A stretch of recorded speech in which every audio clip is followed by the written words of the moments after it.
Καλησπέρα σε όλους παιδιά. Λοιπόν, χιονισμένα τα πάντα. Όπως αντιλαμβάνεστε, έφτασε ο χειμώνας. Καιρός ήταν, Φλεβάρης μήνας. Δεν είχαμε δει καν χιόνι ούτε στις κορυφές των ψηλότερων βουνών στην Ελλάδα. Έτσι λοιπόν έφτασε η ώρα να ζήσουμε χειμώνα. Πέρασε ένα κύμα που έχει ρίξει παντού χιόνι. Ελπίζω να φτάσω και στη θάλασσα να ψαρέψω τον τόπο. Το σημερινό ψάρεμα δεν έχω σκοπό, παιδιά, να πιάσω ιδιαίτερα ψάρια. Είναι πιο πολύ έτσι να ξεσκάσω λίγο, να ξεφύγω από τις δουλειές μου και γενικότερα την καθημερινότητα της πόλης. Έτσι κινούμε στην βορειοανατολική Αττική, σε ένα σημείο όχι κάτι ιδιαίτερο, που συχνά πυκνά όμως μπορεί να περάσει κάποια παλαμίδα, κάποιο έτσι ψαράκι που μπορεί να σου ανεβάσει λίγο την αδρεναλίνη. Λούτσα γίνεται. Κύριος στόχος είναι οι χειμωνιάτικες παλαμίδες. Ένα ψαράκι το οποίο αγαπάω ιδιαίτερα, είτε γιατί μου αρέσει πάρα πολύ γευστικά, είτε γιατί απολαμβάνω πάρα πολύ τις μάχες μαζί του, ειδικά με τους πιο light εξοπλισμούς. Σήμερα όμως πάω να κάνω ένα short jigging, πολύ απλά γιατί δεν μου επιτρέπει ο καιρός και ο άνεμος να παίξω με πιο ελαφρά εργαλεία. Παλαμίδες λοιπόν και short jigging, 40άριδες, 60άριδες, ακόμα και 80άριδες πλάνοι, είναι το φόρτε τους. Τα εργαλεία που θα χρησιμοποιήσω σήμερα είναι ένα Max 100 καλάμι, ένας μηχανισμός 6000, με νήμα πάνω P2 για να έχω έτσι γενικότερα καλύτερη αίσθηση, αν και συνήθως χρησιμοποιώ P2,5 στο συγκεκριμένο μηχανάκι, στο 6000. Όμως επειδή είναι λίγο πονηρή εποχή, τα ψάρια δεν τρώνε τόσο, μου αρέσει να παίζω και τεχνητά αυτή την περίοδο. Βάζω το πεδίο μου για να έχω έτσι μια πιο καλή αίσθηση παντού, και στα τεχνητά μου και στους πλάνους μου, στα μικρότερα σε μέγεθος πλανάκια. Οι παλαμίδες, παιδιά, λοιπόν είναι ένα ψάρι που το κυνηγάμε κυρίως στα τέλη του φθινοπόρου. Δεν είναι ένα ψάρι, ξέρω εγώ, που χτυπάει σαν τρελό μέσα στο χειμώνα, πολύ απλά γιατί και αυτό αναπαράγεται. Είναι ένα ψαράκι που τρώει κυρίως γόνο, τρώει κυρίως σαρδέλες, γόπες, κάνει και κάποιες εκπλήξεις αφού πολλές φορές δαγκώνει και τους λούτσους. Έχει τύχει να δω δαγκωμένο λούτσο από παλαμίδα, να τον έχει κατακρυβεί κυριολεκτικά. Είναι ένα ψάρι λοιπόν το οποίο αρέσκεται να κυνηγάει ακόμα και τις χειμερινές περιόδους, ειδικά σε κάβους που μπορούμε να πάρουμε τα πιο μεγάλα κομμάτια. Σημεία που μπορούμε να βρούμε επίσης παλαμίδες είναι τα λιμάνια, είναι οι μπούκες των λιμανιών. Είναι σημεία δηλαδή που μέσα στο χειμώνα θα συναντήσουμε, παιδιά, γόνο. Θα συναντήσουμε ψαράκια που έχουν αναπαραχθεί και ζουν μέσα σε κλειστά σημεία. Οπότε εκεί κάπου πρέπει να τις κυνηγήσουμε. Σήμερα όμως δεν πάω σε ένα τέτοιο τόπο, πολύ απλά γιατί έχει έντονο καιρό και φάτσα καιρό. Οπότε σκέφτηκα ότι είναι καλό να το εκμεταλλευτώ. Είναι και κοντά στο σπίτι μου, οπότε κάνω αυτή την εξόρμηση, σας είπα, πιο πολύ να ξεσκάσω και κατά δεύτερον να στοχεύσω τις παλαμίδες ή τις δασκούλες. Παλαμίδες έχω δει να πιάνονται, παιδιά, ακόμα και με τους πιο ακραίους καιρούς, με πάρα πολύ έντονες συνθήκες ανέμου, με πάρα πολύ βροχή. Αυτά τα ψάρια πολλές φορές χτυπάνε. Τα τεχνητά που προσεγγίζουμε τις παλαμίδες, ειδικά αυτό το καιρό, προφανώς είναι οι πλάνοι, έτσι δεν το συζητάμε. Πλανάκια κοντόχοντρα που παραπέμπουν σε σαρδέλα, που μοιάζουν με σαρδέλα, γόπες κτλ.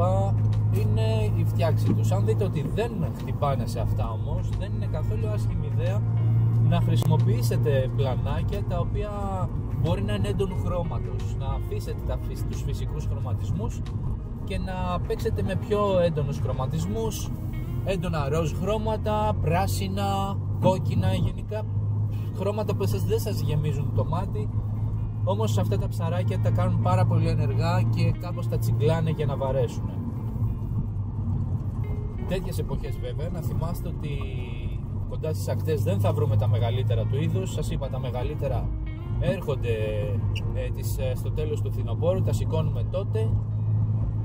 Παρ' όλα αυτά είναι ένα διασκεδαστικό ψάρεμα που αρέσκομαι να κάνω, ειδικά όταν έχω έτσι όρεξη να ξεσκάσω, μπορεί να πάω σε ένα κοντινό σημείο και να το εξασκήσω.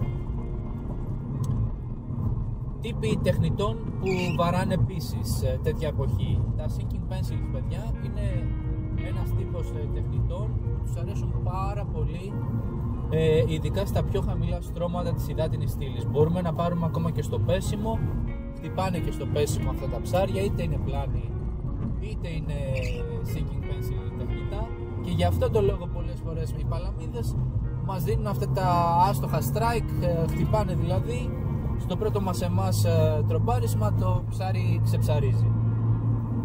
Ένα άλλο τεχνητό που σας συνιστώ να δοκιμάσετε, ειδικά με τέτοιους καιρούς, είναι, παιδιά, τα vibration. Τα vibration τεχνητά, τα μεταλλικά αυτά τεχνητά που έχουν το κρικάκι στην πλάτη τους και έχουν συνήθως 2 σαλαγές, είναι ένας πάρα πολύ καλός τρόπος να μας χαρίσουν ψάρια. Δεν θα σας συνιστούσα τόσο τις σιλικόνες στο ψάρεμα της παλαμίδας, παρόλα αυτά έχουν πιαστεί και με σιλικόνες παλαμίδες, όμως εγώ δεν τις πολύ χρησιμοποιώ, γιατί θέλω στις βολές μου, στο ψάρεμά μου, να έχω μεγάλο εύρος, να μπορώ να ψαρέψω και μακριά από εμένα, που συχνά καρτεράνε εκεί τα ψάρια σε κάποιες ξέρες που μπορεί να απέχουν από εμάς στα 40-50 μέτρα, παραδείγματος χάριν, σε κάποιο κατέβασμα, σε κάποια αποχή που έχει ο τόπος μπροστά μας. Σετάρισμα τώρα καλαμιού και μηχανισμού, όταν δεν είμαι με τα light εργαλεία, όταν έχω ένα set, παραδείγματος χάριν short jigging όπως σήμερα, πάω με ένα καλάμι, ας πούμε max 100, ένα καλάμι που μπορεί να μου χαρίσει αίσθηση από τα 30-40 γραμμάρια, ακόμα και τα 80. Το νήμα που χρησιμοποιώ αυτή την εποχή είναι το πεδίο, όπως σας είπα, και το παράμαλο που βάζω δεν χρειάζεται να είναι τόσο χοντρό. Με ένα 45 παράμαλο είμαι μια χαρά σε γενικές γραμμές. Η άπνοια δεν είναι κάτι καλό στο ψάρεμά της, δεν είναι τόσο ενεργή. Καιροί που μπορεί να φυσάει πάρα πολύ και εσείς έχετε βρει ένα πάνεμο σημείο, είναι πάρα πολύ καλή περίπτωση για να πιάσετε παλαμίδες. Οι παλαμίδες θέλουν αυτή την ανακατοσούρα, θέλουν το δύσκολο καιρό, εκεί που εμείς συχνά δεν αντέχουμε, αυτές τρώνε, παιδιά. Οπότε είναι μια καλή περίπτωση για να τις προσεγγίσετε. Πιστεύω σε κάνα 20 λεπτό θα βρίσκομαι εκεί, οπότε στείνω εκεί πέρα και βλέπουμε αν θα έχουμε κάποιο strike. Όπως βλέπετε, οι συνθήκες είναι εντελώς χειμωνιάτικες και αυτό ίσως έτσι με έκανε να με τσιγκλίσει ώστε να κατευθυνθώ για το ψάρεμα της παλαμίδας. Χιόνι έχει πέσει παντού στην Αττική, ευελπιστώ να φάνε. Το χιόνι είναι πάρα πολύ, κοιτάξτε εδώ, στο βάθος η θάλασσα, πάρα πολύ χιόνι, πάρα πολύ. Ευτυχώς έχουν καθαρίσει το δρόμο και μάλλον μπορώ να φτάσω κάτω. Βέβαια ο αέρας δεν ξέρω πώς θα με βοηθήσει, γιατί βλέπετε πόσο αέρα έχει. Οι συνθήκες είναι πολύ χειρότερες από ό,τι περίμενα, οπότε ετοιμάζω τον εξοπλισμό μου εδώ, να είμαι έτοιμος να μην έχω εκεί πέρα στα βράχια κόμπους και τα λοιπά, να είμαι έτοιμος για να πάω να ψαρέψω, παιδιά. Προσοχή σε τέτοιες λεπτομέρειες, πάτε τα κορδόνια δεμένα. Έχει ξεκινήσει και ένα ψηλόβροχο, έχει πάρα πολύ κρύο. Ελπίζω να καταφέρω έστω να ρίξω μερικές βολές, τίποτα παραπάνω. Βλέπετε απέναντι όλα χιονισμένα στην Εύβοια. Προσοχή πολύ σε αυτές τις συνθήκες στα γλιστερά βράχια.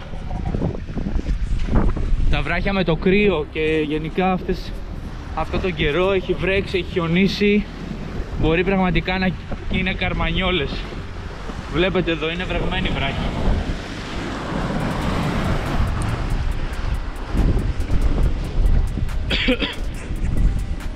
Λοιπόν, αυτό είναι το σημείο. Θα κάνω μερικές βολές, δεν είναι βάθος, δεν έχει μεγάλο βάθος, max 20 μέτρα εδώ μπροστά. Τα λέμε σε λίγο.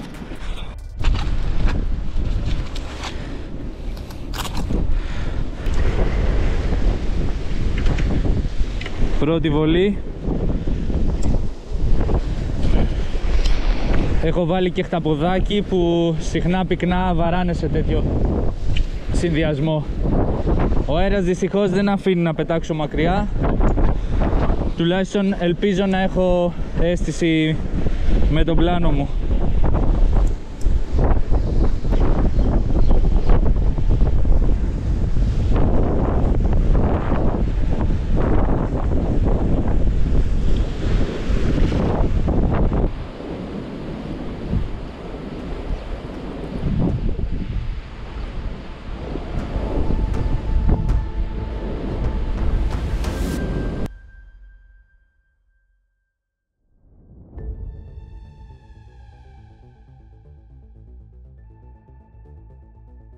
πάρα πολύ αέρας. Βρέχει απίστευτα, δεν περίμενα αυτές τις συνθήκες. Δυστυχώς ούτε μου επιτρέπει να ψαρέψω. Όχι τόσο από θέμα κύματος όσο αέρα και βροχής που σκάει στα μούτρα σου. Δεν σου επιτρέπει να ψαρέψεις πραγματικά. Ενώ είχε μόνο χιόνι, τελικά ρίχνει και βροχή αρκετή. Δυσκολεύομαι να ψαρέψω, οπότε θα αποχωρήσω. Λοιπόν παιδιά, οι συνθήκες ήταν πάρα πολύ δύσκολες. Δεν είχα δει καιρό, δεν είχα δει ότι θα βρέχει. Με έπιασε πάρα πολύ βροχή στο γυρισμό.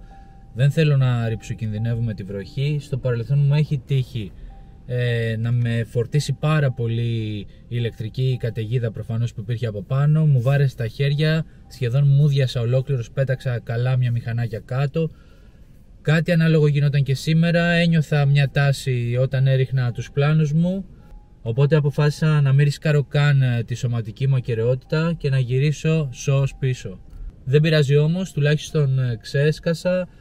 Να παίρνετε και εσείς αυτά τα παραδείγματα και να προσέχετε πάρα πολύ με αυτούς τους καιρούς. Τα βράχια γλιστράνε πάρα πολύ. Σας λέω, ο καιρός είναι πάρα πολύ φορτισμένος ηλεκτρικά και το αισθάνεστε στο σώμα σας.